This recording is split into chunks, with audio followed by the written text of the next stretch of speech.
Okey, seterusnya kita akan teruskan dengan cara tulisan untuk huruf Sa. Untuk tulisan Sa ada dua jenis strok. Yang pertama, tomeru, dan yang kedua, haneru. Kalau kita ingat balik, tomeru bermaksud berhenti dan haneru bermaksud lentik. Okey, yang pertama, ich, ni, sang. Seterusnya, untuk huruf shi, strok tulisan yang digunakan ialah harau yang bermaksud lepas. Ich. Seterusnya untuk huruf su, tomeru berhenti, harau lepas. Ich, ni.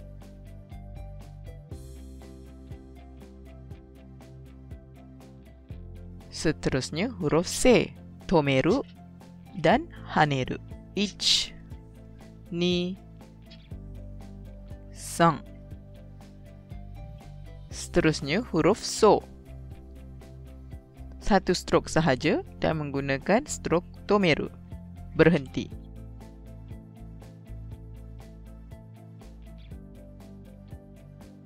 Ichi. Seterusnya kita masuk kepada kolom ta. Kesemuanya menggunakan cara tulisan tomeru, yakni berhenti. Ich, ni, sang, shi. Seterusnya huruf chi, tomeru dan harau. Ich, ni. Seterusnya huruf tsu, harau. Huruf tsu menggunakan cara tulisan harau yang bermaksud lepas. Tsu. Seterusnya huruf t yang menggunakan cara tulisan tomeru, yakni berhenti.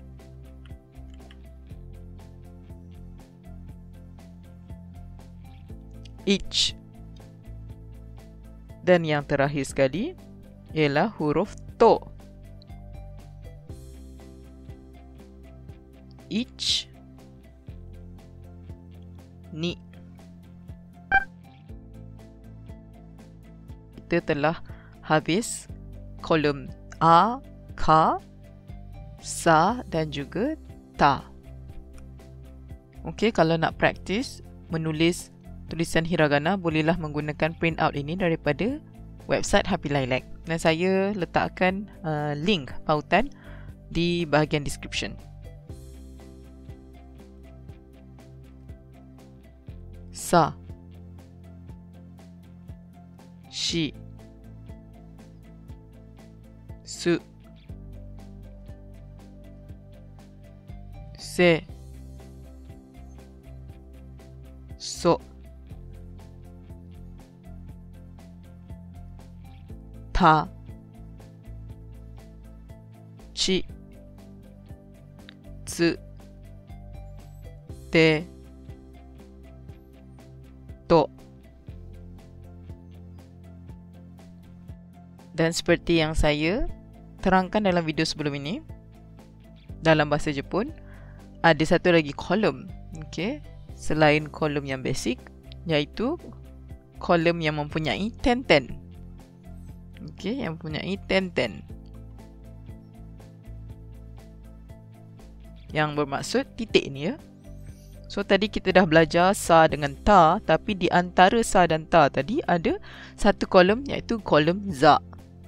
Okey, dan kalau kita tengok di sini, huruf yang ada di kolom za ni sama saja seperti kolom yang berada di kolom sa, tetapi ada tenten, ada dua titik ni ya. So kita akan praktis tulis di sini. Sa, shi, su, se, so. Za, ji, zu, ze, zo. Sama sahaja cuma tambahkan ten-ten. Seterusnya, kolom ta. Ta, ci, tsu, te, to. Dan yang terakhir sekali, kita boleh praktis menulis perkataan-perkataan dalam bahasa Jepun menggunakan tulisan hiragana. Yang pertama, sushi. Dan saya yakin semuanya tahu apakah itu sushi. Okey, sushi. Sushi.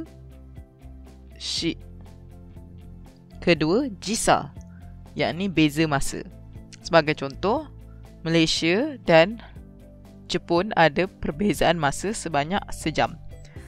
Jepun lebih laju sejam daripada Malaysia. それを日本語で言うと、マレーシアと日本の時差は1時間です。OK? 時差。時差。Seterusnya ialah tasse yang bermaksud pencapaian. Ta sei. Tasse. Seterusnya, soji. Soji. Okey, soji ni maksudnya mengemas. Dia macam kemas bilik, kemas semua benda lah, kemas kereta. Okey, kita panggil soji. Soji. Seterusnya, ichijiku yang bermaksud buah tin. Ichijiku.